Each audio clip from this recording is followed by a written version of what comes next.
So if you are looking for a job or you're worried about keeping your job and you have some questionable postings on social media, you need to listen up. According to Fortune.com, the Federal Trade Commission is now allowing a background check company to screen job applicants based on their internet postings.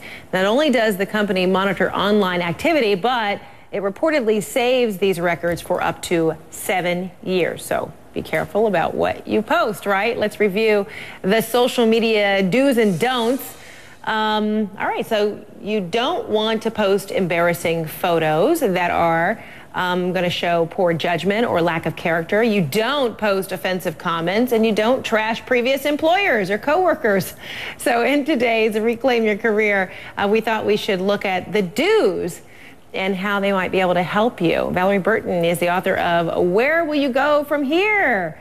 All right, Valorie, good to see you. Joining us from D.C. today on your national book tour, out with yet another book. I mean, I've lost count of how many you have. You're amazing.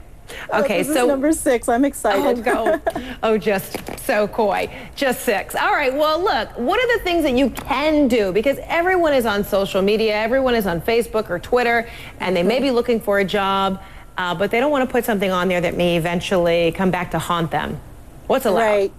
Well, you know what? You can follow a very simple rule of thumb. If you wouldn't want to see it broadcast on CNN tomorrow, don't post it. That's really, really easy. And there are a lot of people out there that have lost their jobs and somehow ended up on the news with something they thought was just going to their friends. So that's the easy rule for what you shouldn't put on social media. But what should you put? Because a lot of people know what they should not do. Yeah. I think, number one, you want to use it as a PR tool. And if you think about it, everybody today is a public figure. It's very different than it was even 10 years ago. And so you need to manage your profile like a public figure. You want to think about, what's the image I'm trying to project? What do the photos say about me? What does my bio and all the stuff I'm putting online, what does it say about my communication skills? That's really, really important, and one of the biggest things that your online profile shows to an employer or potential employer. Oh, interesting. And then you say stay abreast of industry trends, and you actually want to talk about that while you're at these social sites, social networking sites? Well, depending on what your goal is. If you're looking for a job or you're looking to transition career or transition into a new job, you want to be able to show that you're on top of trends within your industry, that you have knowledge. So every once in a while, if you see articles that are interesting, retweet those articles or put them on Facebook or on LinkedIn. You don't have to do it with every post, but you may do it every so often. Okay, and then you say be intentional about who you let into your network.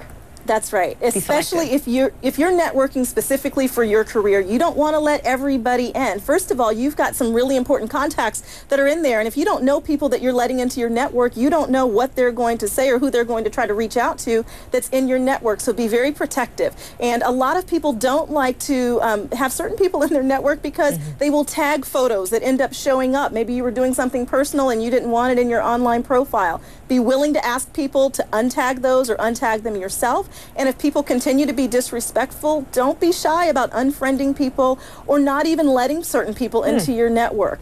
Okay, and this kind of goes along with the photos, being selective about these photos you're going to put on there. You say you really need to think about your social presence just like you do your credit report. That's right. That's right. So when you think about this ruling that they really can keep your social media profile for up to 7 years, even if you've scrubbed your online presence and it looks good now, you want to make sure that that report, whatever that report looks like to an employer, is the best possible representation. And just like a credit report, it's about judgment. They're looking at what kind of a risk you are. Are you a good risk or are you a bad risk? So you want to make sure, if you're going to be online with social media, that your profile that shows up when employers are looking at you show you to be a good risk. All right, Valorie Burton, thanks so much. Always making us smarter as we try to reclaim our careers. Appreciate it.